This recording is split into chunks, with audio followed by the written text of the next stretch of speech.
Bienvenidos, bienvenidas a este espacio de la Facultad de Ciencias Físicas y Matemáticas. Soy Manuel Arias y estoy junto a Carlos Maldonado como parte del equipo de comunicaciones de la facultad para iniciar una serie de conversaciones, una serie de entrevistas respecto de temas que sean interesantes para las ciencias físicas y la matemática de la Universidad de Concepción, además de las otras carreras como estadística o geofísica. Nuestra primera sesión de entrevistas está relacionada con la vida en pandemia, en la vida académica, y para eso estamos con el profesor Martín Jacks de la facultad, quien él es licenciado en Ciencias con mención Geofísica de la Universidad de Chile, quien además es magíster en Ciencias mención Geofísica de la Universidad de Chile y también tiene un PhD en Science, en Ciencias de la Climatología en el Instituto de Geografía de la Universidad de Berna en Suiza. Bienvenido y muchas gracias por aceptar nuestra invitación. Hola Manuel, hola Carlos, muchas gracias a ustedes por este evento y por la invitación.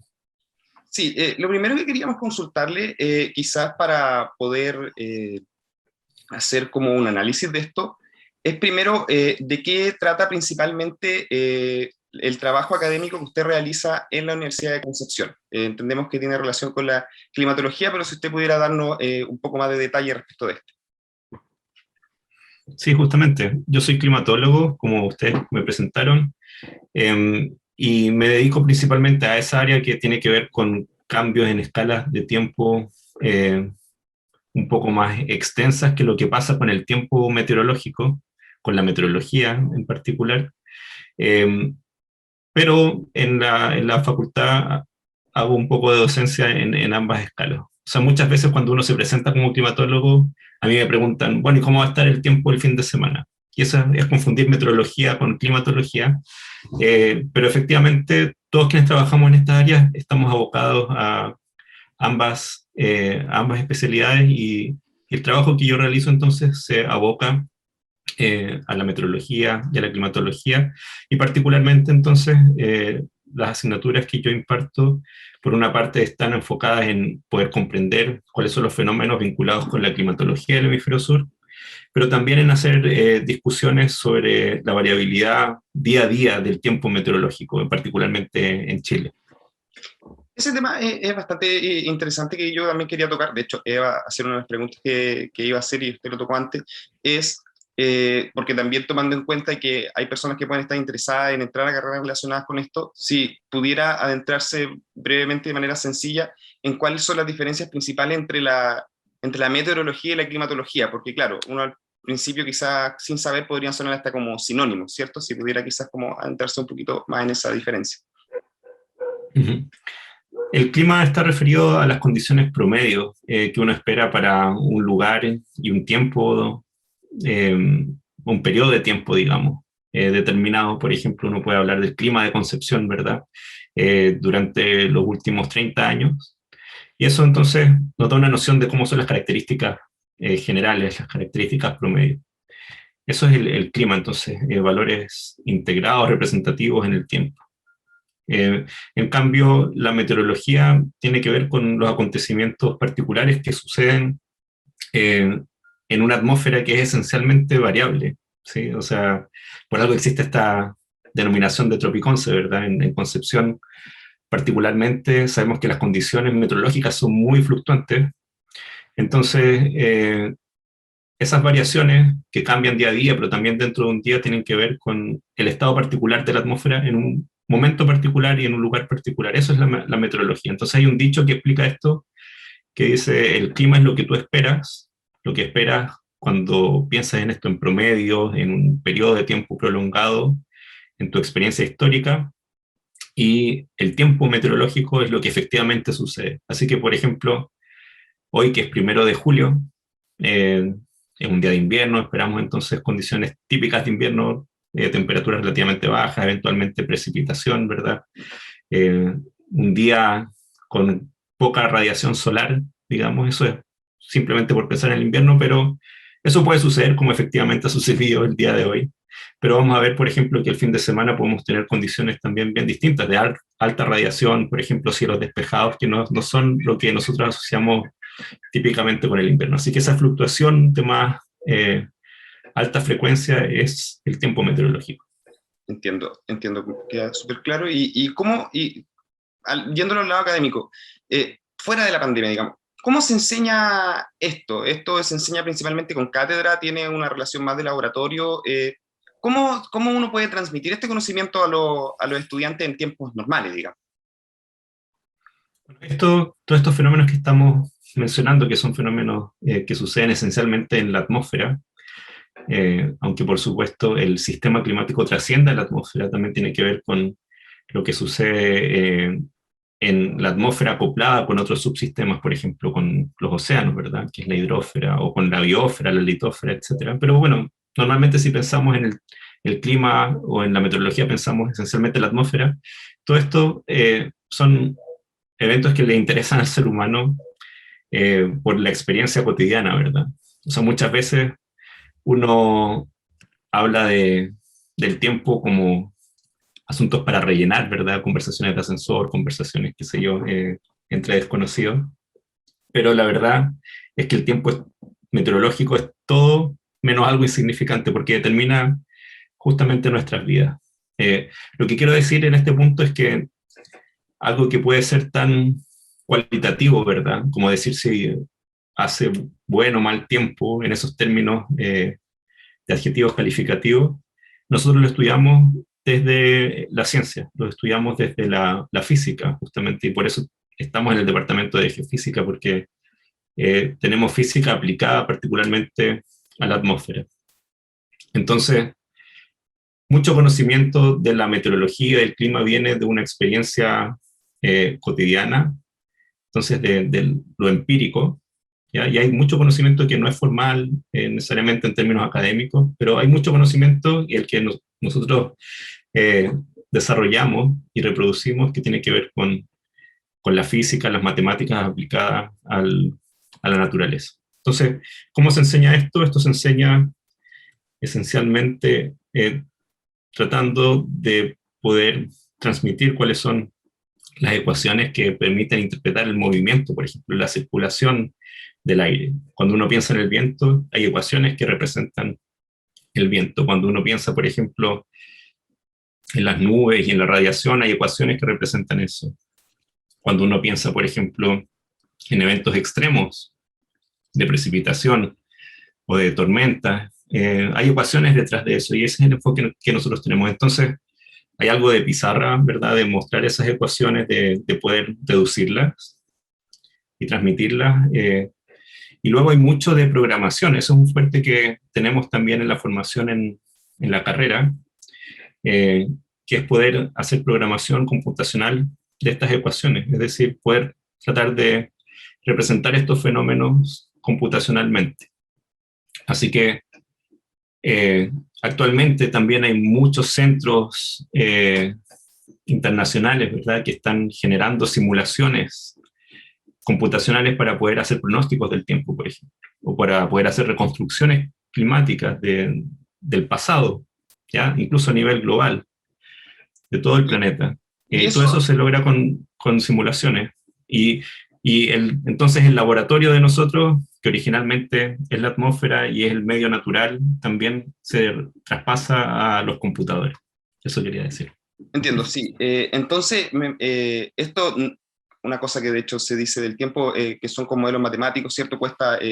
No se puede predecir el tiempo, de hecho, con mucha distancia, ¿cierto? En días. Y me imagino que esto tiene que ser difícil de transmitir o más difícil de transmitir a estudiantes que quizás la física totalmente teórica. Me imagino que esto tiene un cierto desafío transmitirle a alumnos que quizás vienen saliendo recién de cuarto medio, transmitirle esta información. ¿Cree usted que existe producto de esta realidad dentro de la misma presencialidad, ni siquiera tocando la pandemia, desafío al enseñar esto? Sí, pero más que desafío, o sea, hay un desafío en la enseñanza y en el aprendizaje en cualquier área, ¿verdad? Y más que un desafío, yo lo veo como una gran oportunidad de hacer esa conexión, que es algo que yo también experimenté cuando estaba estudiando.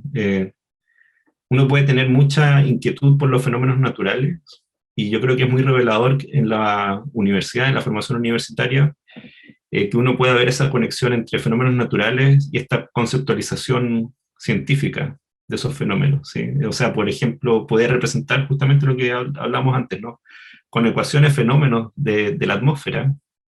Es algo que para aquellos que gustan de ambos aspectos, ¿no? De los fenómenos naturales, pero además también de las matemáticas y de la física, es una gran motivación, ¿no? Entonces, también continuando con lo que yo estaba mencionando antes, aunque el laboratorio finalmente se vuelva, no sé, la pizarra y las hojas y los ejercicios numéricos, y luego por extensión los computadores, yo creo que es fundamental no perder ese contacto, ¿verdad?, con lo que está sucediendo efectivamente en el cielo, que es lo que más nos llama la atención en la meteorología. ¿Sí? Así que siempre hay que tener una parte bien apegada a eso, a lo que está, a los fenómenos que ocurren tras las ventanas, digamos.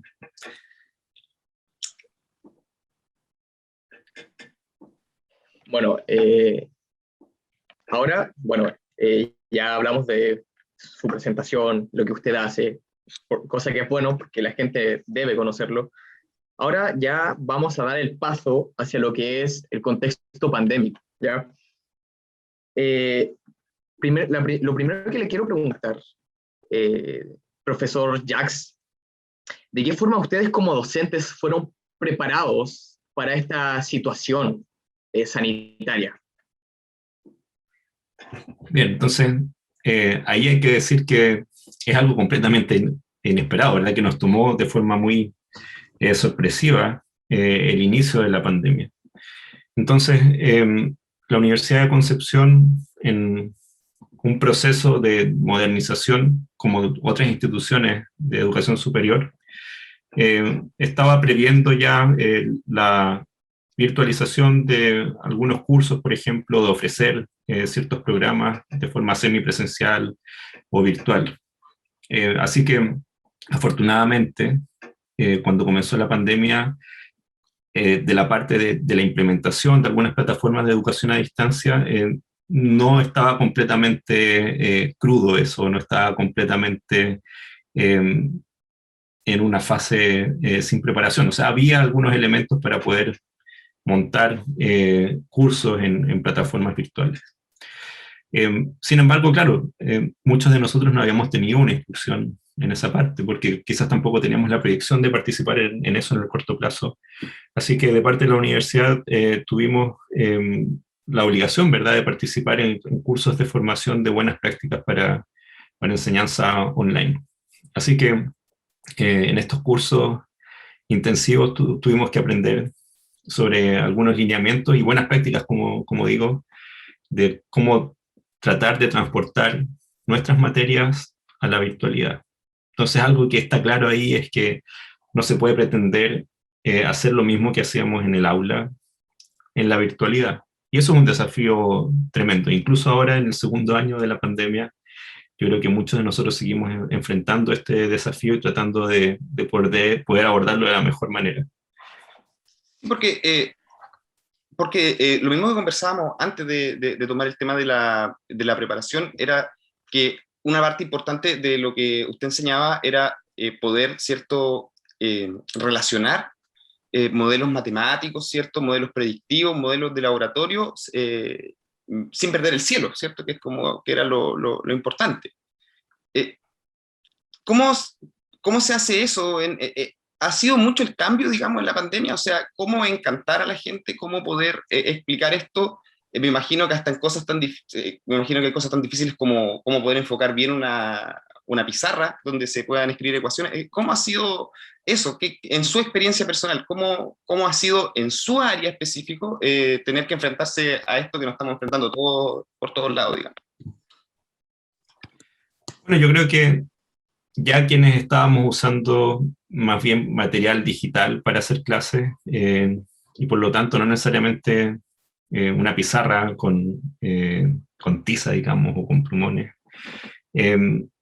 Claro, ya teníamos bastante material como para poder usar una pantalla de interfaz, ¿no? Y ese no es el desafío grande. Yo creo que el desafío mayor es perder el contacto humano, ¿verdad? Porque muchas veces en la transmisión de conocimiento o en la generación de conocimiento que muchas veces aparece también en las instancias de docencia. El contacto visual, por ejemplo, es fundamental para saber si hay una buena comprensión de lo que se está transmitiendo, lo que se está comentando, ¿no? Hay mucho lenguaje que no necesariamente es oral, ¿verdad? Que tiene que ver con poder también conectar con el mensaje que se está tratando de comunicar. Y yo creo que eso es un elemento que se ha perdido completamente, ¿verdad? Porque ni siquiera ahora nosotros, por ejemplo, que estamos con una interfaz de pantalla, pero estamos con las cámaras prendidas, eh, estamos simulando estar en un espacio compartido, ¿verdad? Y de alguna forma lo podemos lograr, pero perdemos mucho de lo que podríamos seguir teniendo en un solo espacio. Y por eso era importante también antes de la pandemia tener reuniones presenciales, ¿verdad? Y no todo pasaba por la pantalla. Pero en las clases muchas veces no tenemos ni siquiera esa posibilidad de interactuar con cámaras, ¿no? Entonces, yo creo que eso establece una dificultad particular. Luego, tenemos muchas veces la dificultad de estar analizando una imagen o algún fenómeno. Y claro, yo puedo decir, bueno, donde estoy mostrando con mi cursor, pero puede ser que haya un problema de conexión que establezca cierto desfase, ¿verdad?, entre lo que yo estoy mostrando y lo que ve algún estudiante o alguna estudiante. Y por lo tanto, eso entorpece un poco a veces la dinámica, ¿no? Yo puedo estar refiriéndome a algo que para mí puede ser evidente y para los estudiantes no, o ese tipo de fenómenos yo creo que generan bastante dificultad. Entonces, yo quisiera decir que las plataformas de educación a distancia son muy potentes, pero por supuesto de ninguna forma reemplazan la presencialidad. Eso es en mi opinión personal. Ahora, claro, en esta necesidad de conectarse a veces con los fenómenos externos es necesario poder tener acceso al aire libre, ¿no? Y, por ejemplo, observar el cielo en su amplitud, ¿no? En momentos de cuarentena eso no necesariamente es el caso, ¿verdad? No todos necesariamente tienen acceso a un espacio donde haya amplitud de cielo, ¿sí? O uno puede estar, por ejemplo, trabajando en un espacio que no tenga un contacto con el exterior. Y muchas horas de pantalla también pierden esa vinculación, ¿no? Me imagino que Todo también... lo demás, Sí, no, sí, perdón. disculpa, todo lo que es programar y todo lo que es hacer cálculos en el computador y eso se puede hacer como antes. Pero, y ahí para finalizar, otro aspecto que me parece fundamental también, no solamente está referido al aula, ¿no? A lo que sucede en la comunicación entre estudiantes y docentes, sino que también a todo el mundo que gira en torno a la universidad, que trasciende con mucho, ¿verdad?, la experiencia en el aula. O sea, para los estudiantes y las estudiantes es fundamental también ese ambiente que se genera de compartir, bueno, más allá de lo académico, pero también lo académico, ¿no? Realizar trabajos, por ejemplo, poder interactuar conversando, eso no se reemplaza por un grupo de WhatsApp, creo yo, ¿no? Ahí me pueden decir ustedes su opinión. No, por supuesto, es igual de difícil, digamos, para uno. Y bueno, si usted este impacto lo ha notado, digamos, así como empíricamente, o sea, usted nota a los estudiantes quizás como más difícil, como digamos, conectarse con las cosas, quizás más difícil poder comunicar cuando entienden o no entienden, o quizás me pregunto cosas como que me imagino que desde el total desconocimiento de la materia, me imagino que esto de mirar al cielo también, cuando estaban en presenciales, miraban todos, digamos, el mismo cielo. Ahora algunos están en lugares tan distintos que me imagino que es muy difícil poder ver lo mismo. ¿Usted nota eso, digamos, en lo concreto? Sí, bueno, refiriéndome a lo último, eso es interesante porque efectivamente hay veces que estamos bien dispersos, principalmente, digamos, en distintas localidades del sur de Chile, por ejemplo, pero también a veces hay alguien que está en Santiago o en otra parte y a nosotros eso yo lo tomo como un factor positivo también porque nos permite ver la diversidad de situaciones meteorológicas que podemos ver a lo largo de Chile, que es un país muy diverso. Eso es una riqueza. Y respecto a lo primero que preguntaba, sí, yo creo que para todos nosotros es más difícil poder interactuar a través de una pantalla. Es cómodo en términos de que claro, nadie llega mojado, por ejemplo, por estar corriendo hacia el aula, ¿verdad? A las 8 de la mañana. Es más difícil llegar atrasado. Es mucho más fácil estar inmediatamente en el aula virtual, ¿verdad? Para todos. Eso puede tener ventajas, por supuesto. Pero se pierde todo lo otro que hablábamos antes, ¿no? De la conexión, del enfoque. O sea, uno puede estar, por ejemplo, presenciando una clase, pero también puede estar desconectado en concentración de la clase, ¿verdad? Y eso yo creo que es mucho más fácil que suceda en la virtualidad. Es más difícil seguir el hilo. Hay veces que, claro, justamente por no tener una pizarra y no hacer esquemas, es más difícil ejemplificar, aunque eso se puede sortear también. Hay un montón de tecnologías para hacer eso. Hay tabletas digitalizadoras, por ejemplo, o uno puede enfocar una pizarra, ¿verdad? Y hacer esquemas, pero yo creo que la continuidad de las sesiones es más difícil de lograr.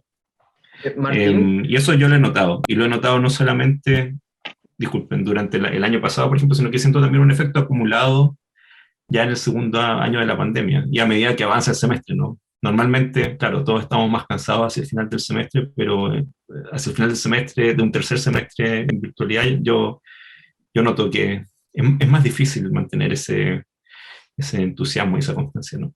Disculpa, ¿en qué cosas principalmente, solo para precisar ese punto que me parece interesante, en qué cosas se nota quizás el desgaste, en qué cosas quizás son distintas a, bueno, quizás al principio del 2020 estábamos todos, ¿cierto? Como súper animados, ya son 2 semanas, ¿cierto? Haciendo pan algunas personas por internet, ¿cierto? Pero después de eso, pasando eso, ¿cuál es la diferencia con el desgaste? ¿En qué se nota? ¿En la asistencia? ¿En las calificaciones? ¿En los comentarios? ¿En qué lo nota usted? Yo creo que, claro, es una combinación de estos aspectos que mencionabas, ¿no? La asistencia en general se ve mermada, creo yo, y existe la posibilidad también de poder revisitar el material. Eso es una gran ventaja también, es algo que nosotros no conocíamos de antes, ¿verdad? Uno si no iba a una clase se perdía esa clase, eventualmente podías conseguir la materia con alguien que hubiera asistido, pero no tenías un registro de la clase. Y ahora se puede revisitar esa clase, uno puede asistir también, por ejemplo, de forma asincrónica, que yo creo que es una ventaja y da mucha flexibilidad, eso es algo positivo. Pero a la vez también quizás da esta sensación de que, bueno, no importa mucho si no voy a una sesión por verla después, y eso termina siendo ilusorio si uno hace eso como regla general, ¿no? Porque si un estudiante o un estudiante no asiste a las clases regularmente y deja todo, por ejemplo, para verlo en la noche, en algún momento es imposible ponerse al día. Entonces, en la asistencia a clases se nota, pero durante las clases, claro, también hay a veces, y creo que nosotros pecamos de eso, bueno, yo puedo hablar por mí solamente, muchas veces uno quiere hacer una clase como la solía hacer, ¿no? En la presencialidad, y es mucho más difícil mantener la atención en la virtualidad, entonces es necesario poder hacer tramos más cortos de transmisión de contenido. Entonces, si uno no respeta eso, si uno no, de repente habla 1 hora, por ejemplo, claro, es difícil esperar que más allá de 45 minutos, más allá de media hora, se mantenga la atención en virtualidad. Así que ahí también se nota, por ejemplo, que si uno no es estratégico en eso, entonces es fácil que se pierda el hilo. Y yo a veces trato de tener más interacción con los estudiantes, tratar de ver si están entendiendo o si están conectados con lo que yo estoy transmitiendo. Y claro, a veces hay que interpelar, ¿no? O sea, hacer preguntas, dirigir esas preguntas, y eso, claro, creo que a veces puede resultar un poco incómodo para algunos que no están necesariamente conectados en ese momento, pero todo interlocutor necesita tener esa certeza, ¿no? Entonces, claro, son dinámicas bien particulares que creo que aparecen ahora. Martín, y tus ramos de climatología, ¿de qué forma tú los llevas a cabo de forma que sea efectivo el aprendizaje en tus alumnos. Claro, considerando el contexto, porque ya que son clases online. Bueno, yo tengo que decir que las herramientas que tenemos son esencialmente las mismas que usábamos antes. Y para que el aprendizaje sea efectivo, yo creo que, claro, hay que seguir estos elementos que yo estaba mencionando antes. Por ejemplo, tratar de hacer clases interactivas, evitar las clases que sean meramente expositivas, pero esto también se aplica a periodos previos a la pandemia, ¿verdad? Yo creo que los tiempos ya pasaron de tener esas clases en que simplemente los estudiantes iban a copiar alguna materia desde la pizarra, ¿verdad? Se necesita tener una relación distinta con el conocimiento y hay que saber hacer, ¿no? Hay que aprender a hacer. Entonces, yo creo que un elemento importante es enfrentarse, que cada uno se enfrente, ¿verdad? Con poder hacer análisis propios, ¿no? Y eso es posible ahora como era posible antes. Yo creo que me gustaría a mí también estructurar clases más centradas en la discusión, en las conversaciones, más que en sesiones expositivas, ¿verdad? Yo no lo he implementado de forma tan directa, pero yo creo que es mucho más efectivo que, ya que el conocimiento existe y está estructurado, hay material, uno tenga la posibilidad, por ejemplo, de enfrentarse con eso en una lectura y luego llegar a clases a generar discusión justamente. Hay colegas que me han mostrado que ellos lo hacen y que en algunos casos tienen buenos resultados, en otros casos no es tan fácil, porque eso necesita un compromiso muy fuerte de preparar materia, ¿no? Con anterioridad. Entonces, todo esto que yo quiero decir, ahora quiero hacer también la aclaración de que ese esfuerzo es un esfuerzo que no solamente lo hemos tenido que asumir nosotros como docentes, sino que también yo creo que para todos, ¿verdad? Es un esfuerzo muy grande. O sea, y hay un mérito grande también de los estudiantes, las estudiantes, para poder abordar de la mejor manera todo esto. O sea, yo sé que a todos nos pilló esto por sorpresa y nos sigue sorprendiendo que sea tan duradero. Y creo que el hecho de que la universidad esté funcionando y sigamos tratando de avanzar de la mejor manera posible es un mérito conjunto. Y ahí es muy relevante también que las y los estudiantes puedan manifestar cuáles son sus sensaciones, cuáles son sus sugerencias, para finalmente tener una mejor estrategia de hacer las reformas de contenido y de estrategia de aprendizaje. Y esto debe ser particularmente relevante para quienes no han tenido nunca clases presenciales. Ya tenemos 2 generaciones, ¿verdad?, que están en esa condición. Bueno, profesor Jax, para concluir, quisiera darle la última pregunta. ¿De qué forma o en qué medida usted cree que este contexto afecta la calidad académica de los estudiantes? Wow, eso yo creo que es una pregunta que en la comunidad universitaria todos tenemos. Y yo creo que eso vamos a tener que verlo tras la pandemia, ¿verdad? O sea, es un efecto de mediano, largo plazo, claramente. A ver, yo creo que es posible adquirir muchas herramientas y muchas habilidades, tal como se hacía antes. Pero creo que una condición excepcional que se sostiene en el tiempo empieza a generar una idea de normalidad, justamente, ¿verdad? O sea, para las generaciones que comenzaron el año pasado, por ejemplo, y que esta ha sido su experiencia universitaria, la normalidad universitaria es la experiencia de la pandemia, ¿no? Y en realidad es la excepción, digamos. Pero generar esa sensación de normalidad, claro, puede alterar a veces la percepción de algunos procesos. O sea, por ejemplo, un ejemplo completo, esta sensación de inmediatez, ¿verdad?, que uno tiene de entrar a una sesión, a una clase, o esta facilidad de poder tener el material a la mano, es muy práctico, pero no es la condición en que se mueve normalmente el mundo, o que solía moverse, ¿verdad? Entonces, creo que no hay que olvidar que antes, para poder llegar a una reunión o algo así, había un proceso detrás, ¿verdad? De preparación, de ingreso, de traslado, etcétera.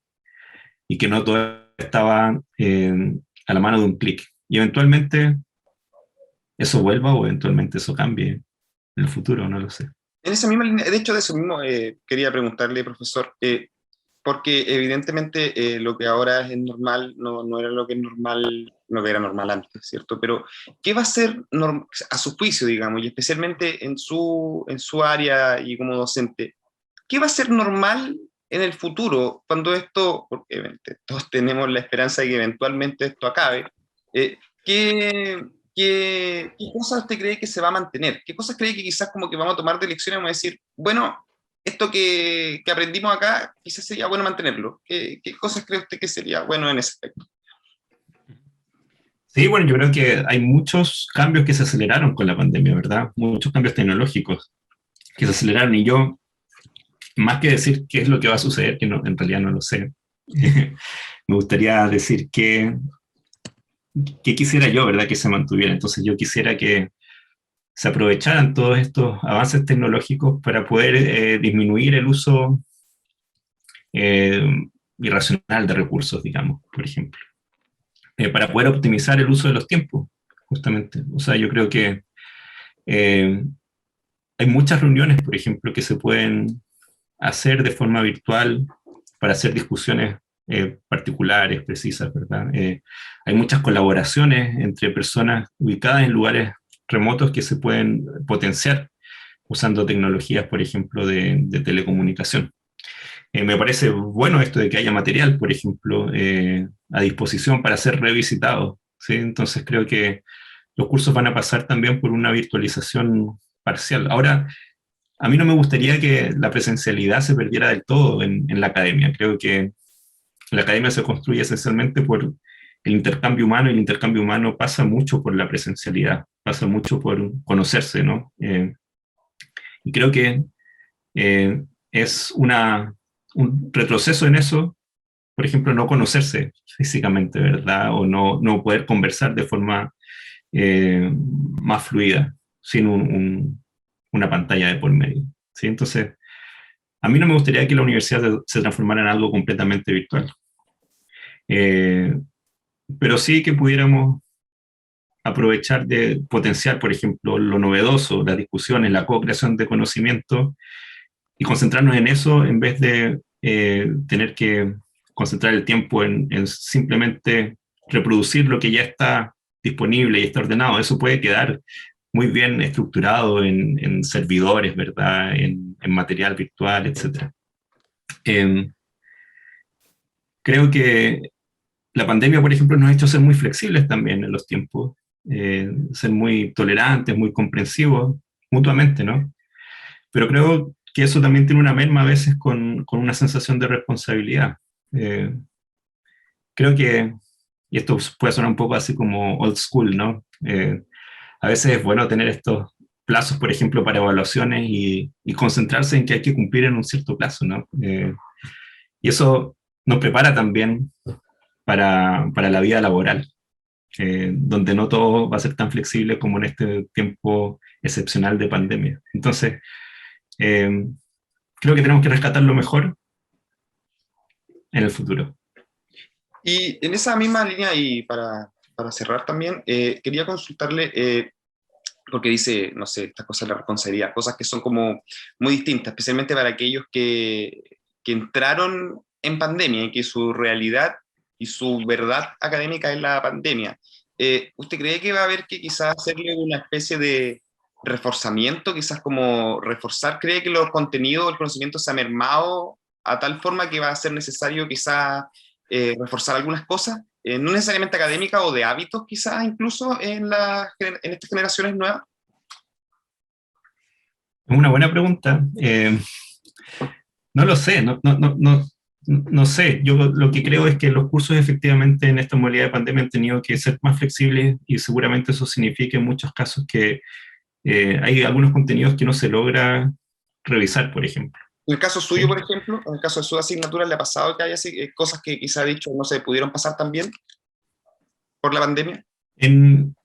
Eventualmente, pero es un efecto menor, yo creo, en las asignaturas que yo he realizado. Pero me he dado cuenta, por ejemplo, en esta ambición, ¿verdad?, de hacer clases más acotadas, he dejado a veces de lado aspectos que no son tan esenciales, por ejemplo.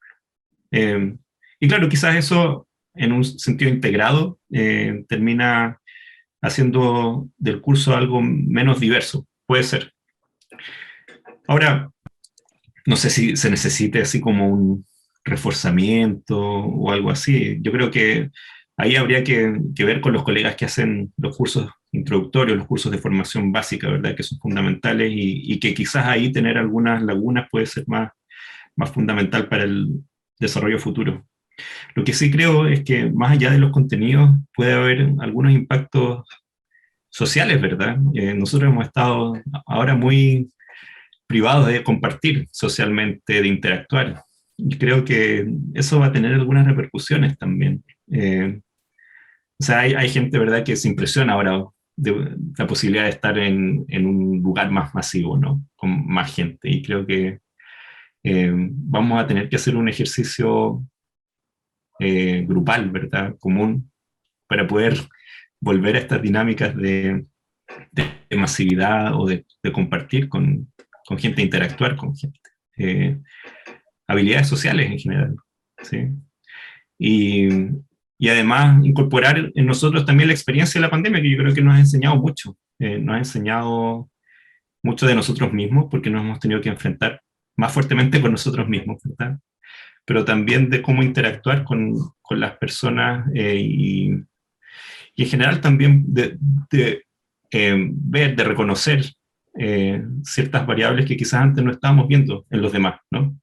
De cuáles son sus realidades personales, cuáles son sus intereses, cuáles son sus posibilidades, cuáles son sus restricciones, etc. Entiendo. Bueno, profesor Martín Jacks, muchas gracias por su tiempo. La verdad es que espero que para nuestros espectadores esta conversación haya sido tan fructífera como por lo menos lo fue para mí, y supongo que también para Manuel. Y bueno, la entrevista queda hasta acá. Bueno, Manuel y Carlos, muchas gracias a ustedes. Un aviso que se me olvidó mencionar es que en el Departamento de Geofísica ofrecemos la carrera de Geofísica, pero tiene dos titulaciones. Tiene la titulación de Geofísica y la titulación de Meteorología también, que hemos estado hablando de eso en esta oportunidad. Así que para todas y todos los interesados en esta área del conocimiento, que sepan que en la Universidad de Concepción también existe esa oportunidad de titulación. Sin duda, es algo muy, muy interesante. Muchas gracias por la oportunidad de conversar con usted y conocer esto.